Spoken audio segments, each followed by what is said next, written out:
Welcome back to the Restricted Handling Podcast's What's Coming Up Next Week in the World. This covers Sunday, March 1st through Saturday, March 7th. Let's get right into it. Sunday, March 1st, the United States takes over the rotating presidency of the UN Security Council for the month. That's not fireworks, but it is the gavel. The presidency shapes what hits the agenda and when. Ukraine files, Middle East tensions, the sequencing matters. It's bureaucratic power, but in geopolitics, bureaucratic power wins championships. Also on March 1st and rolling into Monday the 2nd, Beijing hosts the preparatory Standing Committee meeting ahead of the Chinese People's Political Consultative Conference. This is the warm-up act before China's annual 2 sessions. Highly choreographed, zero improvisation. If you're waiting for dramatic plot twists, this isn't a Netflix series. It's statecraft with stage lighting. Then Tuesday, March 3rd, the CPPCC annual session formally opens. Messaging discipline will be front and center. Beijing projects steadiness, long-term planning, and economic resilience.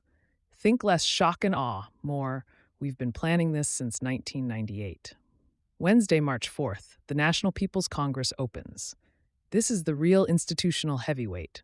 Legislative agenda, work reports, and the forward arc of the 15th five-year plan cycle. Defense spending cues, growth targets, structural reform language. It's all in there if you know how to read it. Xi Jinping's system doesn't do surprises. It does signals. Back to Europe. Sunday and Monday, March 1st and 2nd, EU ministers for European affairs meet informally in Cyprus. Enlargement, including Ukraine and Moldova, is on the table, along with the next long-term EU budget and countering foreign information manipulation.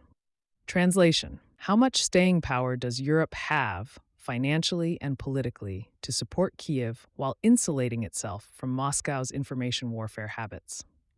If you've followed the Kremlin since the Soviet days, you know disinformation isn't new, it's just digital now. From Sunday through Friday, March 1st to 6th, the International Atomic Energy Agency's Board of Governors meets in Vienna. This is serious territory: nuclear safety, safeguards, and oversight. Ukraine's nuclear facilities and broader Middle East nuclear files sit in the background of every discussion. Don't expect theatrics.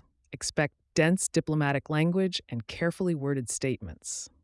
Monday through Thursday, March 2nd to 5th, also in Cyprus, European parliamentarians gather for the Interparliamentary Conference on Foreign and Security Policy. This isn't where binding decisions happen, but it's where political alignment becomes visible. If support for Ukraine wobbles anywhere, you'll hear it in these corridors first. Then Thursday and Friday, March 5th and 6th, EU Justice and Home Affairs ministers meet in Brussels. Migration cooperation with Lebanon and Libya is on the docket, alongside Schengen governance and Europol's direction.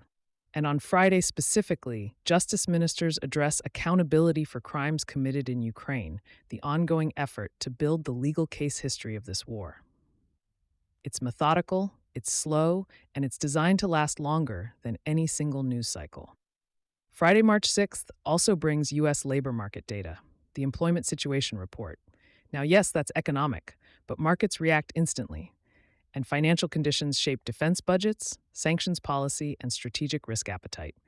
If the numbers surprise, the ripple travels fast. Quick watch list. President Volodymyr Zelensky has indicated trilateral talks involving Ukraine, the United States, and Russia could take place early in March. No confirmed date yet, but the sequencing discussions are happening. Watch for a formal announcement. U.S.-South Korea Freedom Shield military drills are scheduled to begin March 9th. As that date approaches, DPRK messaging historically intensifies. Pyongyang doesn't ignore joint exercises, it reacts to them. And during China's parliamentary sessions this week, markets are watching for clearer stimulus signals. If Beijing puts concrete policy weight behind growth support, that could recalibrate global economic expectations quickly.